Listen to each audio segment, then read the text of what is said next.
আমার এই স্বপ্ন কি শুধু স্বপ্ন হয়ে হাসাবে আমায়, তেমন সাহস নেই আমার তোমাকে কিভাবে প্রস্তাব জানাই।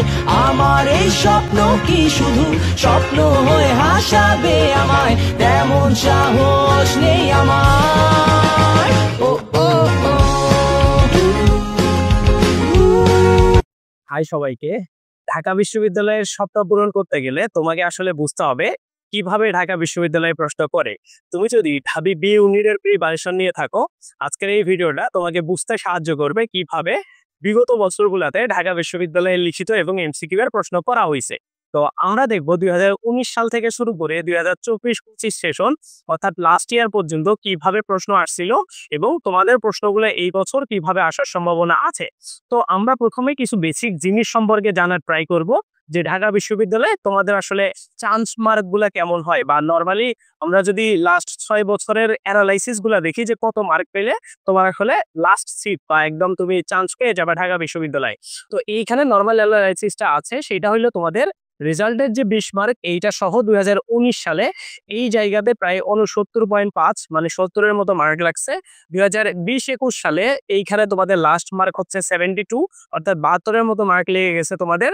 তারপরে হচ্ছে এই জায়গাতে 2021-22 সেশনে ওই টাইমের মধ্যে তোমাদের 70, তারপরে দেখো এই জায়গাতে 71 পরবর্তী ইয়ারে অর্থাৎ 2021-22 সালে, তারপরে 2023-24 সালে 75 এবং 2024-25 অর্থাৎ লাস্ট ইয়ার যেটা রিসেন্ট অ্যাডমিশন টেস্ট হয়ে গেছে সেটাতে 72.5। তার মানে আমরা যদি একটা হিসাব করে দেখি যে রেজাল্ট সহ যদি তুমি 75 মার্ক রাখতে পারো তাহলে তোমার একদম চান্স কনফার্ম হয়ে যাবে। এই মার্কগুলা হচ্ছে লাস্টে যারা চান্স পাইছে তাদের। তাইলে তুমি প্রথমে বুঝে গেলা যে তোমার চান্স পাওয়ার জন্য কেমন মার্ক উঠাইতে হবে, এই অ্যানালাইসিসটা তুমি পেয়ে গেছো। এইটা গেল আমাদের প্রিভিয়াস ইয়ারের অ্যানালাইসিস। এখন আমরা কিছু বিষয় খেয়াল করব যে কিভাবে আসলে প্রশ্ন হয়, প্রশ্নের জন্য তোমাদের মানবন্টন কিভাবে থাকে, টাইম ডিস্ট্রিবিউশনটা কেমন থাকে। তো দেখো তোমরা যদি খেয়াল করো 2019 সাল থেকে শুরু করে 2024-25 সেশন পর্যন্ত তোমাদের লিখিত এবং এমসিকিউ এই দুই ভাগে প্রশ্ন করা হয়েছে এবং প্রশ্নের প্যাটার্ন গুলো আমরা ধীরে ধীরে দেখবো প্রত্যেকটা ইয়ারের, এবং ওই হিসাবে তোমরা কি কি পড়বা এই জিনিসটাও সুন্দর করে তোমরা বুঝতে পারবা এই ভিডিও থেকে। তো প্রথমে দেখো আমরা যদি কিছু বিষয় এইখান থেকে খেয়াল করি যে তোমাদের পরীক্ষার জন্য লিখিত এবং এমসিকিউ এই দুইটা মেলায় 90 মিনিটের মতো সময় দেওয়া হয়, মানে তোমাকে এক্স্যাক্টলি 90 মিনিট সময় দেওয়া হবে এবং এই 90 মিনিট 45 মিনিট তোমার এমসিকিউ এর জন্য দেওয়া হয় এবং বাকি 45 মিনিট তোমার রিটেন বা হচ্ছে লিখিতর জন্য তোমাকে এই 45 মিনিট দেওয়া হয়, অর্থাৎ টোটাল 90 মিনিট তোমাকে দেওয়া হবে। ওকে, এখন একটা জিনিস খেয়াল করো, তোমার এই যে এমসিকিউ এর জন্য কি কি সাবজেক্ট থাকবে এবং মার্ক ডিস্ট্রিবিউশন বা নম্বর বন্টনটা কিরকম করে হবে। তো দেখো এমসিকিউ এর জন্য তোমার হচ্ছে বাংলাতে 15, ইংরেজিতে 15 এবং সাধারণ জ্ঞানে 30 এই লেভেলে তোমার হচ্ছে টোটাল এইখান থেকে মার্কটা ডিস্ট্রিবিউশন করা থাকবে। এবং তুমি যদি লিখিত অংশে যাও এই টোটাল মেলায় এইদিকে হচ্ছে তোমার 60 নম্বর থাকবে এমসিকিউ অংশের জন্য।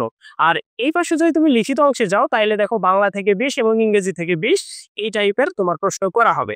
তো বেসিক কিছু তথ্য তুমি জেনে গেলা এবং তোমার দেখো 100 মার্কের মধ্যে পরীক্ষা হচ্ছে, এই এমসিকিউ 60 এবং লিখিত 40, এই টোটাল হচ্ছে তোমার 100 মার্কের পরীক্ষা হচ্ছে। এবং বাকি যে 20 মার্কের কথা বলা হইলো এইখানে যেটা অ্যাড করা হয়েছে সেটা হইলো তুমি এইচএসসি রেজাল্ট, মানে এইচএসসি এবং এসএসসি দুইটার কম্বিনেশনে তোমার রেজাল্ট 20 মার্কের তোমার জিপি এর হিসাবে রেজাল্ট কাউন্ট করা হবে। তো এগুলো হচ্ছে বেসিক তথ্য বা বেসিক বিষয়। এখন দেখো তোমার এইখানে প্রত্যেকটা ভুল অ্যান্সারের জন্য -0.25 করে কাটা যায়, মানে তুমি যদি একটা এমসিকিউ অ্যান্সার ভুল করে ফেলো তাহলে ওইটার জন্য -0.25 করে কাটা যাবে। এগুলো হচ্ছে বেসিক তথ্য। তো তোমরা যারা ঢাকা বিশ্ববিদ্যালয়ে পরীক্ষা দিবা তাদের আসলে আলাদা আলাদা করে পাস করতে হয়, অর্থাৎ দেখো এখানে পাস মার্কটা তোমার এমসিকিউ এর জন্য 24 মার্ক পাইতে হয় 60 এর মধ্যে, মানে এই যে বাংলাতে 15, ইংরেজিতে 15 এবং এই জায়গাতে হচ্ছে জিকে অংশের মধ্যে 30, এই টোটাল 60 এর মধ্যে তোমাকে 24 মার্ক পেতেই হবে তোমার যদি রেজাল্ট আসতে হয়, মানে তোমার যদি মেরিটে রেজাল্ট আসে। হ্যাঁ, মানে তোমার রেজাল্ট শিটের মধ্যে যদি তোমার রেজাল্ট আসতে হয় তাহলে তোমাকে কমপক্ষে 24 মার্ক তুলতে হবে। তারপরে কি দেখো রিটেন অংশের মধ্যে তোমার 40-এর মধ্যে, যেটা বাংলা এবং ইংরেজি মিলায় রিটেন হচ্ছে, ওই 40 মার্কের মধ্যে তোমার এই জায়গাতে কমপক্ষে 12 মার্ক পাইতে হবে। এই মার্কগুলো পাওয়ার পরে তুমি এর থেকে বেশি যখন পাবা আলাদা আলাদা, তখন যখন তুমি পাস করবা, করার পরে তুমি যখন বেশি মার্ক পাবা সেই হিসাবে তোমার মেরিট লিস্টটা চলে আসবে। তো এগুলো হচ্ছে বেসিক তথ্য। ওকে, তো এই জায়গাতে দেখো এমসিকিউ এবং লিখিত অংশের জন্য তোমরা আসলে প্রশ্নের প্যাটার্নটা একটু কিভাবে ধরবা। তো নর্মালি যদি আমি তোমাদেরকে একটা মানে ছোট্ট করে বলে দিই যে কিভাবে প্রিভিয়াস ইয়ারের প্রশ্নগুলো করা হয়েছে। দেখো, এই বাংলার মধ্যে থেকে তোমাদের বাংলা প্রথম পত্র থেকে এমসিকিউ এর সংখ্যা এবং বাংলা ব্যাকরণ থেকে এমসিকিউ এর সংখ্যা মোটামুটি এরকম 70-30% অর্থাৎ বাংলা প্রথম পত্র থেকে তোমাদের বেশি প্রশ্ন আসবে এবং এটার সাথে কিছু মেমোরাইজিং পার্ট এবং সাহিত্য অংশ হালকা কিছু প্রশ্ন থাকতে পারে। এটা হইলে এমসিকিউ অংশের জন্য বাংলার ক্ষেত্রে। ইংরেজির ক্ষেত্রে তোমাদের ইংরেজি যে টেক্সট বুক আছে অর্থাৎ ইংলিশ ফর টুডে এইচএসসি এর এই বইটাকে অনেক বেশি ফোকাস করা হয় এবং ইংরেজি অংশের জন্য যে মেমোরাইজিং পার্টগুলো আছে সেগুলা থেকে অনেক বেশি প্রশ্ন করা হয়। তারপরে যদি আমি কিছু গ্রামাটিক্যাল টপিক দেই, ওইগুলো এইচএসসি এর রিলেটেড এবং পার্টস অফ স্পিচ রিলেটেড যে টপিকগুলো আছে এগুলা থেকে অনেক বেশি প্রশ্ন করা হয়। এগুলা নিয়ে আরেকদিন কখনো কথা বলা যাবে। তারপরে যদি জিকে অংশের মধ্যে যাই, জিকে অংশের মধ্যে যদি আমরা একটু দেখি, লাস্ট ইয়ারের এইটা প্রশ্ন হচ্ছে লাস্ট ইয়ারের। তো এই প্রশ্নদের মধ্যে যদি আমরা দেখি তাইলে দেখবো যে আমাদের এইখানে প্রায় সবকিছু 50-50 ছিল। যেমন বাংলাদেশ পার্ট থেকে 50% প্রশ্ন করা হয়েছে, তারপরে হচ্ছে ইন্টারন্যাশনাল পার্ট থেকেও 50% প্রশ্ন করা হয়েছে এবং প্রশ্নের একটা ব্যালেন্সড যে একটা বিষয় আছে এইটা খুবই ভালো করেছিল। তারপরে রিসেন্ট থেকেও অনেক প্রশ্ন করা হয়েছে। এই জায়গাতে মোটামুটি তোমাকে সবকিছুই পড়তে হবে তুমি যদি জিকে অংশের মধ্যে ভালো করতে চাও। বাংলা দেশ অংশ এবং ইন্টারন্যাশনাল অংশ দুইটা অংশে খুবই ভালো করে তোমাকে মনোযোগী হতে হবে। এইটা গেল এমসিকিউ অংশের জন্য একটা বেসিক জিনিস। এমসিকিউ অংশের জন্য শর্টকাট সাজেশন ফলো না করাই খুবই ভালো, কারণ এমসিকিউ সব জায়গা থেকে টাচ করে করে প্রশ্নগুলো করা হয়। এখন আমরা বুঝতে চেষ্টা করব যে আসলে এই জায়গা থেকে রিটেন প্রশ্নগুলো কিভাবে আসে বা প্রতি বছর রিটেন প্রশ্নগুলো কিভাবে আসে। এইটা যদি আমরা বুঝতে পারি তাহলেই আমাদের খুবই ভালো একটা রেজাল্ট হওয়ার সম্ভাবনা আছে। কারণ কি, বেশিরভাগ যারা ঢাকা বিশ্ববিদ্যালয়ে চান্স পায় না তাদের সব থেকে খারাপ অংশ হচ্ছে রিটেন অংশ হয়। অর্থাৎ এই জায়গার যে 40 মার্ক আছে, এই 40-এর মধ্যে যে যত বেশি পাবে, হ্যাঁ, যে যত বেশি মার্ক পাবে তার তত চান্স পাওয়ার সম্ভাবনা অত বাড়বে। কারণ কি, এমসিকিউ অংশের মধ্যে মোটামুটি সবাই যারা পরীক্ষা দেয় মোটামুটি সবাই একই লেভেলের একটা মার্ক পায় এবং এই লিখিত অংশতে 8 মার্ক 10 মার্ক বা 5 মার্ক 4 মার্ক এটা পাওয়ার বেশি কারণে তারা আসলে চান্স পেয়ে যায়। এই জন্য রিটেন অংশটা কোন জায়গা থেকে পড়তে হয়, কিভাবে পড়তে হয় এটা আমরা দেখবো। তার আগে আমরা প্রিভিয়াস ইয়ারের রিটেন প্রশ্নটা যদি একটু খেয়াল করি যে প্রশ্নে কোনো প্যাটার্নটা কিরকম বা কি কি টাইপের আসছে, তো আমরা যদি একটা খেয়াল করি এই জায়গা থেকে দেখো, বাংলা অংশের যে 20 নম্বর আছে এই 20 নম্বরের জন্য তোমাদের একটা প্রথমে অনুচ্ছেদ থাকে বা একটা উদ্দীপক থাকে। সেই উদ্দীপক থেকে তোমাদের কিছু প্রশ্ন করা হয়, হ্যাঁ, এবং প্রত্যেকটা প্রশ্ন 2 করে করে 5টা প্রশ্ন করা হয়েছে। এখানে 5টা প্রশ্নে 10 নম্বর তোমাদেরকে দেওয়া হয়েছে। তো এইটা গেল বাংলার একটা প্যাটার্ন যে একটা উদ্দীপক থেকে প্রশ্ন আসে। তারপরে কি দেখো, একটা তোমাকে সারমর্ম লিখতে বলা হয়েছে, অর্থাৎ একটা কবিতা দিয়ে এই কবিতার সারমর্ম তোমাকে লিখতে বলা হয়েছে, এটা 5 মার্ক দেওয়া হয়েছে। এরপরে যদি তোমরা খেয়াল করো, একটা তোমাকে ট্রান্সলেশন দেওয়া হয়েছে, অর্থাৎ ইংরেজি থেকে বাংলাতে তোমাকে ট্রান্সলেট করতে বলা হয়েছে। এবং এইখানে যে জিনিসটা দেয়া আছে এইটা একটা বেসিক যে কোনো র্যান্ডম একটা আমাদের ডেইলি লাইফের সাথে কানেক্টেড ঘটনা। তার মানে এই ট্রান্সলেশন গুলা সাম্প্রতিক কোনো বিষয় অথবা যে কোনো একটা বানায় দিবে তারা, ওইটা থেকে তোমাকে অ্যান্সার করতে হবে। এমন টাইপের অনুবাদ গুলা এখান থেকে চলে আসে। তার মানে আমরা যদি বাংলাতে খেয়াল করি 2024-25-এর প্রশ্নের স্টাইলের সাথে 2023-24-এর প্রশ্নের প্যাটার্ন হুবহু মিলে যায় ইংরেজির ক্ষেত্রে। আর এইটাতে হচ্ছে 10, তার মানে এখান থেকে টোটাল 20 মার্ক কভার হয়ে গেছে। এখন যদি আমরা এই জায়গাতে ইংলিশ অংশের মধ্যে যাই, ইংলিশ অংশের মধ্যে দেখো এই জায়গাতে মানে তোমাদের প্রশ্ন করা হয়েছে, প্যারাগ্রাফ দেওয়া হয়েছে একটা ইংরেজির মধ্যে যে তোমার একটা স্পেসিফিক টপিকের উপরে প্যারাগ্রাফ লিখতে হবে। হ্যাঁ, নর্মালি এই প্যারাগ্রাফ গুলো এইচএসসির মতো তুমি পড়ে কমন পাবা না। প্যারাগ্রাফ দেয় কেন, তোমার হ্যান্ড রাইটিং স্কিল কেমন বা তোমার হচ্ছে গ্রামেটিক্যাল কত তুমি ঠিক করতে লিখতে পারো বা তোমার ওয়ার্ড সেন্স কেমন, তুমি কত ভালো ওয়ার্ড ব্যবহার করে একটা শব্দ তৈরি করতে পারো, সেই জিনিসটা যাচাই করার জন্য এইখানে প্যারাগ্রাফ গুলো দেওয়া হয়। তারপরে তোমার সাজানোর দক্ষতা কেমন, প্রেজেন্টেশন স্কিলটা কেমন, এটাও দেখা হয়। তো এই জন্য তোমার প্যারাগ্রাফ এটাতে থাকে হচ্ছে 10 মার্ক। এরপরে কি দেখো, এক্সপ্লেইন দ্য প্রভাব, মানে একটা তোমাকে যে কোনো একটা প্রবাদ বাক্য দিবে ওইটাকে তোমাকে মানে এক্সপ্লেইন করতে হবে, ব্যাখ্যা করতে হবে, ওয়ান গাইড অফ বাংলায় ভাব সম্প্রসারণ লেখার মতো। তো এইটা থেকে ছিল তোমাদের 5 মার্ক। তারপরে কি দেখো, এখানে 5টা ওয়ার্ড দেওয়া আছে এবং এই ওয়ার্ড গুলা থেকে তোমাকে কি করতে হবে, সেন্টেন্স মেকিং করতে হবে। মানে একটা শব্দ দেওয়া থাকবে, সেই শব্দের আলোকে একটা পূর্ণাঙ্গ শব্দ তৈরি করে তোমাকে দেখাইতে হবে। এই রকমের 5টা ছিল 5 মার্ক, টোটাল এইখানে 20 মার্ক। এইটা গেল লাস্ট ইয়ারের প্যাটার্ন। তোমাকে যে আমি প্যাটার্নটা দেখাইলাম এইটা দেখবা হালকা কিছু পরিবর্তন হয়েছে, বেশিরভাগই আগের প্যাটার্ন ফলো করা হয়েছে। তার মানে আমরা যখন সবগুলা প্যাটার্ন সম্পর্কে ধারণা পাবো 2019 সাল থেকে, এই যে 2024 সাল আমরা এটা 24-25-এ পাইলাম, 2023-24-এর পর্যন্ত যখন আমরা পাবো তখন আমরা এই বছর প্রেডিক্ট করতে পারবো যে কোন জায়গা থেকে প্রশ্নগুলো করা হবে। তো দেখো তুমি যদি এই জায়গাতে অ্যানালাইসিস গুলো আমাদের দেখো, সেম প্রশ্ন থেকে আমি সুন্দর করে তোমাদের জন্য আলাদা করে দিছি। তো এই অ্যানালাইসিসটা তোমরা যদি দেখো, এটা হচ্ছে 2000 তোমাদের লাস্ট ইয়ার, মানে এটা হচ্ছে 2023-24 সেশনের এই প্রশ্নটা। তো এটা যদি 2023-24 আমরা যদি অ্যানালাইসিসটা একটু দেখি, দেখো এখান থেকে কি করা হয়েছে যে উদ্দীপক থেকে 5টা প্রশ্ন, মানে এই স্টাইলে, এই যে আমরা আগের যে লাস্ট ইয়ারের যে প্রশ্নটা দেখলাম এটা উদ্দীপক, তারপরে থেকে 5টা প্রশ্ন সেম স্টাইলে। এই যে গত বছর, মানে গত বছরের আগের বছর 2023-24-এও এই সেম সিস্টেমে প্রশ্নটা চলে আসছে। ওকে, তো এগুলো জ্ঞান এবং অনুধাবনমূলক 5 নম্বরের প্রশ্ন ছিল, তো মার্কটা জাস্ট চেঞ্জ করা হয়েছে। তারপরে কি দেখো, একটা এই জায়গাতে এক্সট্রা জিনিস ছিল, সেটা হলো ভাব সম্প্রসারণ লেখা, এই জন্য এটাতে 5 মার্ক দেওয়া হয়েছে। একটা বিষয় খেয়াল করো, তুমি যদি 2023-24 এবং 2024-25 কথা, এটা 2024, এটা 2024-25 কথা খেয়াল করো, দেখবা হালকা একটু চেঞ্জ হয়েছে, মেজর কোনো চেঞ্জ হয়নি। হালকা চেঞ্জটা কোথায়? এইখানে 5টা প্রশ্ন দেওয়া হয়েছে, 5টাতে 10 মার্ক দেওয়া হয়েছে। তার মানে যখন 10 মার্ক দেওয়া হইলো, আর তার লাস্ট ইয়ারে তুমি যদি প্রশ্নটা একটু খেয়াল করো, দেখো এইখানে কিন্তু এটাতে 5 মার্ক ছিল, তার মানে এখানে 5 মার্ক কমানো ছিল। হ্যাঁ, সেই জিনিসটা এই ইয়ারে এসে, লাস্ট ইয়ারে তোমাদের আগে সিনিয়ররা যারা পরীক্ষা দিছে তাদের প্রশ্নটাতে জাস্ট হচ্ছে এক্সট্রা করে মার্কটা বৃদ্ধি করা হয়েছে, যাতে প্রশ্নের সংখ্যাটা কমানো যায়। হ্যাঁ, তো এই জায়গাতে তুমি যদি খেয়াল করো 2023-24-এরটা, দেখো এখানে 5টা প্রশ্ন ছিল 5 মার্ক, তারপরে একটা ভাগ সম্প্রসারণ লিখতে বলা হয়েছিল, এটাতেও 5 মার্ক ছিল। দেখো এই যে সারমর্ম একটা বিষয় আর অনুবাদ একটা বিষয়, এগুলো কিন্তু ঠিকই ছিল। তার মানে কেউ যদি প্রশ্ন প্যাটার্ন ধরে ধরে পড়ে, তাইলে সে কিন্তু পরীক্ষাতে গিয়ে সরাসরি কমল পাবে। তার মানে কি দেখো, এই 2023-24-এর প্রশ্নের সাথে 2024 আর 25-এর যে প্রশ্নের মিলটা, সেটা কোথায়?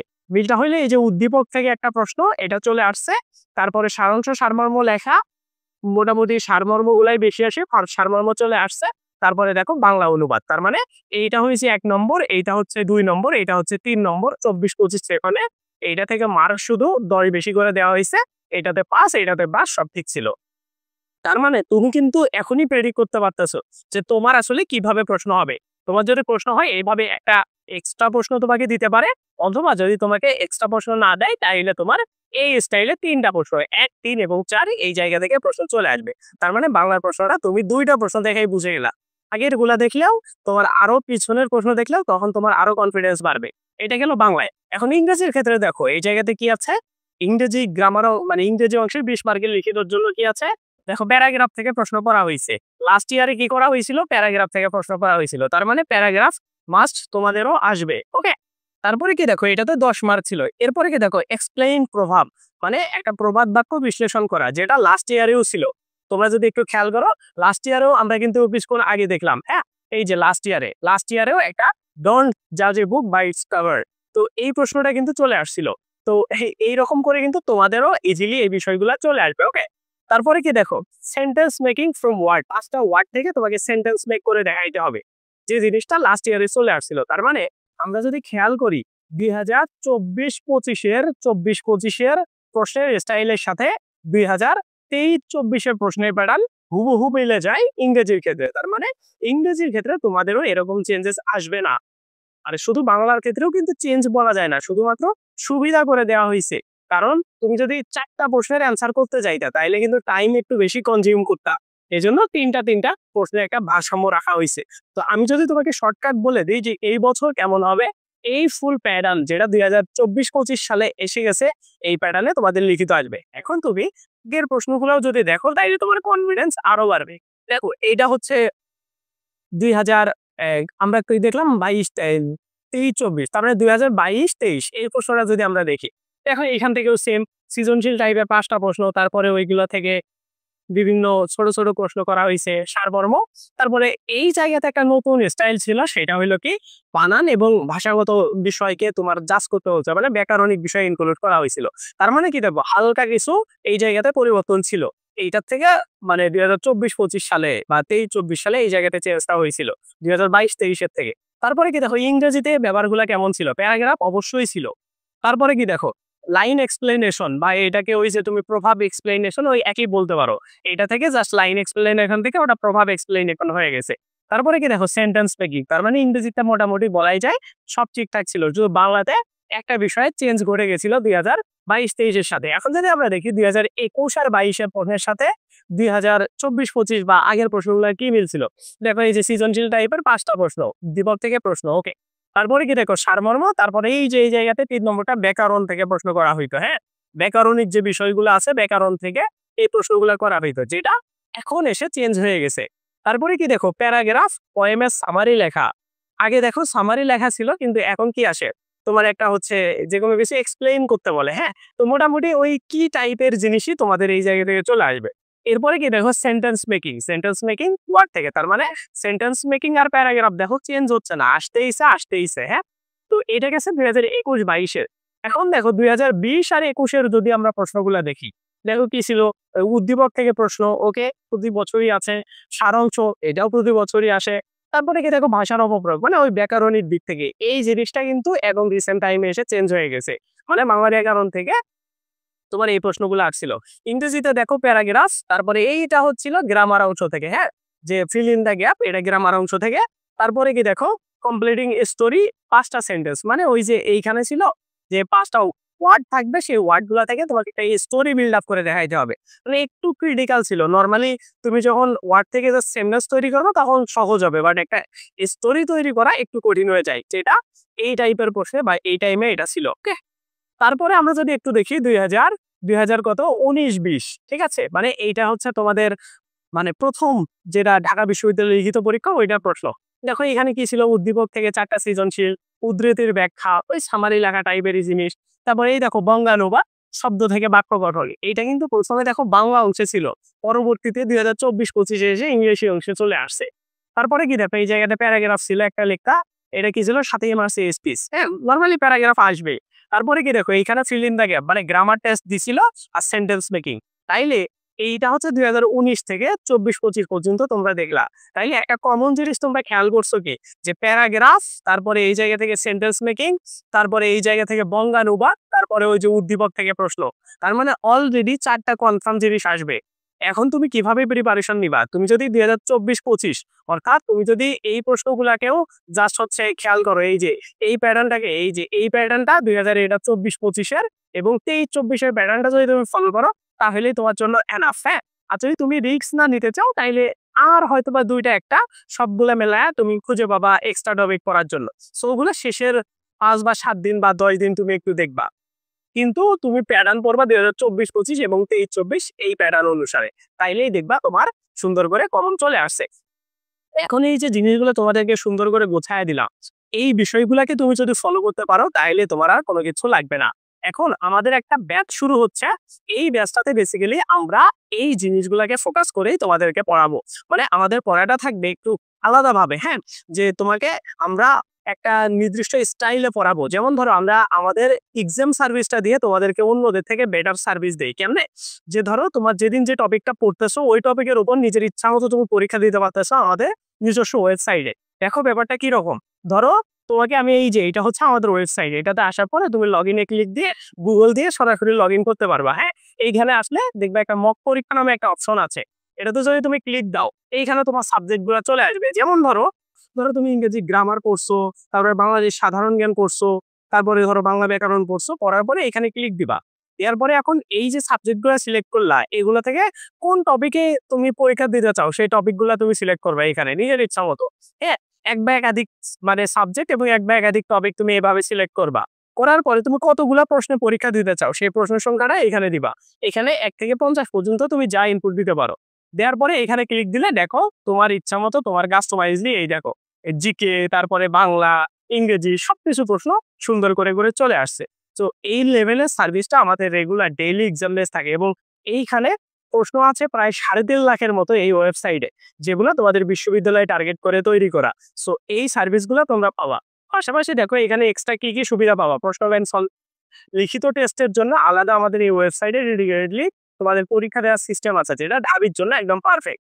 মানে ওই যে আমরা যে অ্যানালাইসিসটা দেখালাম ওই অনুসারে তোমাকে আমরা লিখিত পরীক্ষাগুলোও নিব। সো এইভাবে সুন্দর করে সবকিছু এখানে দেওয়া যায়। এইখানে এক্সাম ব্যাচের মধ্যে আমরা তোমাদের ডেইলি যে টপিকগুলো পড়াই সেই টপিকের উপরে আলাদা করে আমরা প্রশ্ন সেট করে পরীক্ষা নিব। তার মানে দেখো কত টাইপের পরীক্ষা তুমি দিতে পারবা, এরকম রেগুলার পরীক্ষা এবং সুন্দর করে ক্লাসের মাধ্যমে আমরা তোমাদেরকে আমাদের ব্যাচটাতে সুন্দর করে পড়ায় থাকবো এবং তো এইখানে দেখো আমরা তোমাদের কি কি অ্যাকচুয়ালি জিনিসগুলো নিব। ক্লাসগুলো তোমাদের জুম এবং ফেসবুক দুইটাতেই হবে। হ্যাঁ, কেউ যদি চাও শুধু জুমে ক্লাস করবা নো প্রবলেম, কেউ যদি চাও ফেসবুকে ক্লাস করবা নো প্রবলেম। এবং ক্লাসগুলো রেকর্ডেড থাকবে আমাদের ওয়েবসাইটে, যে ওয়েবসাইট দেখালাম এটাতে। সো এইরকম করে সবকিছু জিনিস তোমাদের গোছালো ভাবে থাকবে ওয়েবসাইটে। ক্লাসগুলো মিস নিলে তুমি সুন্দর করে করতে পারবা। আর এইখানে দেখো টোটাল ক্লাস কি, বাংলা ইংরেজি জিকে 70টা লাইভ ক্লাস হবে, লিখিতর জন্য 10টা ক্লাস হবে আলাদাভাবে, সেটা প্রত্যেকটা সাবজেক্ট ওয়াইজ 10টা করে আমরা ক্লাস নেব। বাংলা ইংরেজির এরকম 10-20টা ক্লাস নিব। তো ক্লাসগুলো খুবই সুন্দর কম্প্যাক্ট হবে। তারপরে পরীক্ষার সংখ্যা থাকবে দেখো 120টা। এটা আমরা নর্মালি হিসাব দিছি, এর থেকে অনেক বেশি তোমরা চাইলে পরীক্ষা দিতে পারবা, কারণ আমাদের ওয়েবসাইট কাস্টমাইজলি নিজের ইচ্ছা মতো এখানে তুমি কাস্টমাইজ পরীক্ষা দিতে পারো। তো এই রকমের সুবিধা তোমরা আমাদের ব্যাচে পাবা। তো তোমাদের এই ব্যাচটা আমরা শুরু করবো হচ্ছে 15ই আগস্ট 2025 থেকে, এবং এইটা ফ্রি। এখন যদি তুমি ভর্তি হও মাত্র 2000 টাকা। ওকে, তোমরা যদি ভর্তি হইতে চাও এই যে এই নাম্বারটা, এটাতে একটা স্ক্রিনশট নিয়ে কল দিতে পারো, অথবা এইটা আমাদের হচ্ছে মানে নগদ অথবা বিকাশ নাম্বার আছে, টাকা পাঠিয়ে তুমি হোয়াটসঅ্যাপে নক দিলে বা কল দিলেও আমরা তোমাদের আমাদের ডেডিকেটেড যে গ্রুপগুলো আছে ওগুলাতে অ্যাড করে নিব। হ্যাঁ, সো তুমি চাইলে একটা ডিসিশন নিতে পারো এবং ঢাবির যে জার্নি আছে এটা তুমি একদম ফিল আপ করতে পারো আমাদের মাধ্যমে।